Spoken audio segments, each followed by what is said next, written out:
Hey gang, Scott here, continuing this series about the blending modes in ON1. These are blending modes, these things to change the way layers and effects filters in ON1 Photo Raw or ON1 Effects mix with your base photo. And they have their place. They're interesting, they're useful, they can be a little mysterious. This video we'll talk about vivid light, the vivid light blending mode, and where I look to use it in my photography. And that's really the point of the series, to give you some recipes for these different blending modes, because they are sometimes hard to predict. They are mysterious. So if you haven't seen the other videos in the series, look in the show notes. There's a playlist that's growing with each one of the videos as it posts. Also, if you are thinking about adding ON1 to your toolkit, upgrading your current software, maybe getting one of the pro plugins, check the show notes. There's a link down there. Use my link, gives me a little bit of support, doesn't cost you anything extra. There's actually an offer code down there too that might save you a little bit of money. So let's take a look at vivid light now. What is vivid light?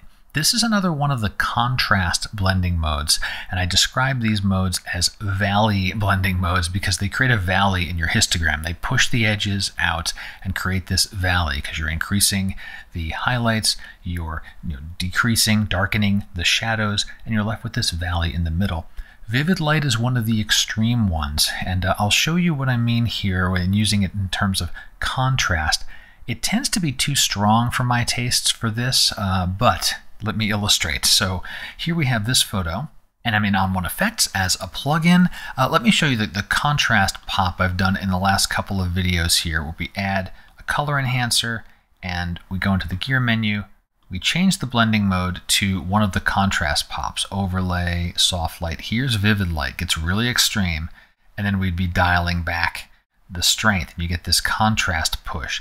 These are strong for my tastes, but why I show you this in the levels. Before changing that blending mode, I'm basically blending this photo with itself.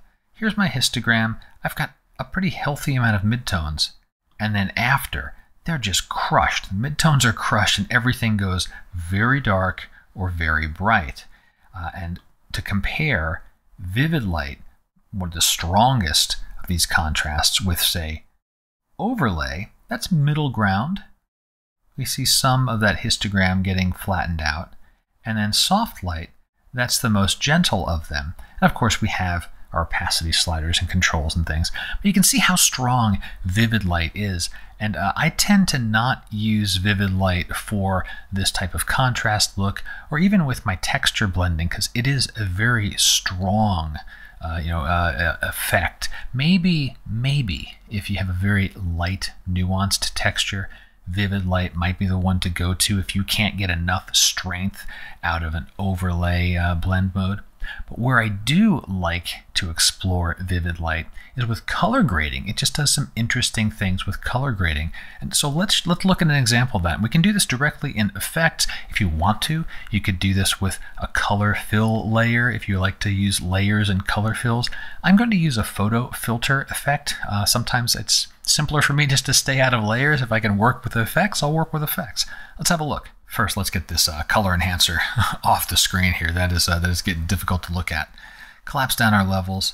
I said I'm going to do some color grading with a photo filter. Now, a photo filter, adds this, some color that you want across the photo, and it has some built-in modes, right? It's already got some of these things here that are, typical for blending and tinting a photo.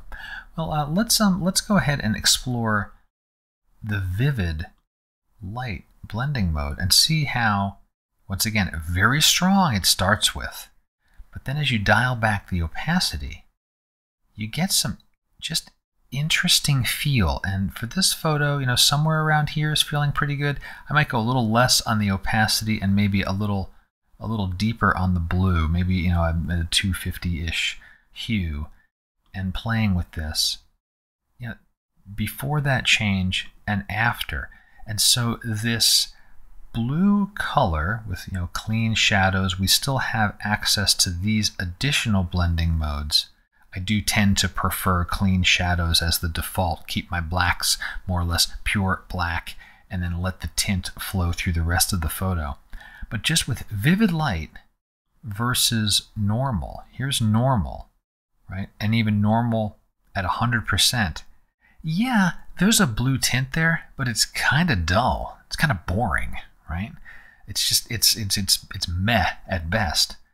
Well, switching that back, undo once, undo twice. Now I'm at vivid light and this lower opacity. That's a much more interesting photo with this color grade before and after.